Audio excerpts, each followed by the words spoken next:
Chapter 31. I have made a covenant with my eyes. Why then should I look upon a young woman? For what is the allotment of God from above, and the inheritance of the Almighty from on high? Is it not destruction for the wicked, and disaster for the workers of iniquity? Does he not see my ways, and count all my steps?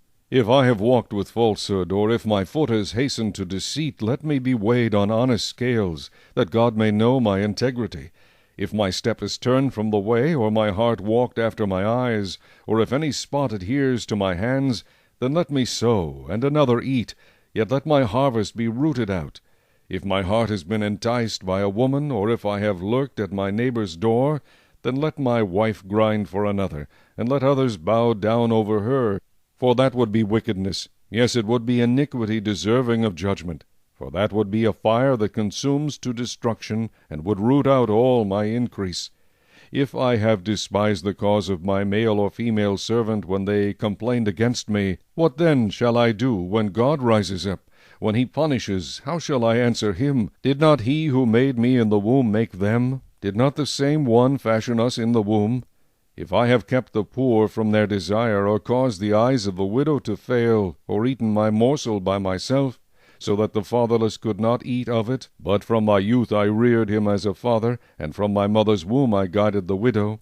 If I have seen any one perish for lack of clothing, or any poor man without covering, if his heart has not blessed me, and if he was not warmed with the fleece of my sheep, if I have raised my hand against the fatherless, when I saw I had help in the gate, then let my arm fall from my shoulder, let my arm be torn from the socket.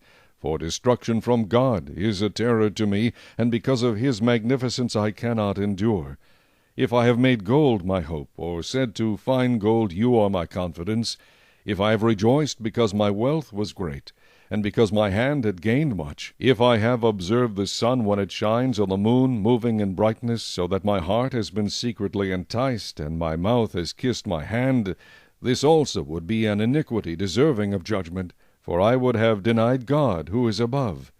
If I have rejoiced at the destruction of him who hated me, or lifted myself up when evil found him, indeed I have not allowed my mouth to sin by asking for a curse on his soul. If the men of my tent have not said, who is there that has not been satisfied with his meat? But no sojourner had to lodge in the street, for I have opened my doors to the traveler.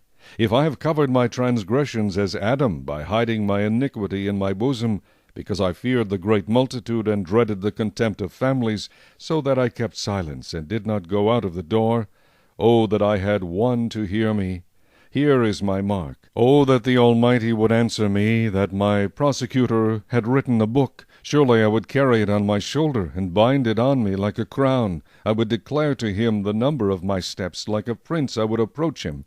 If my land cries out against me, and its furrows weep together, if I have eaten its fruit without money, or caused its owners to lose their lives, then let thistles grow instead of wheat, and weeds instead of barley. The words of Job are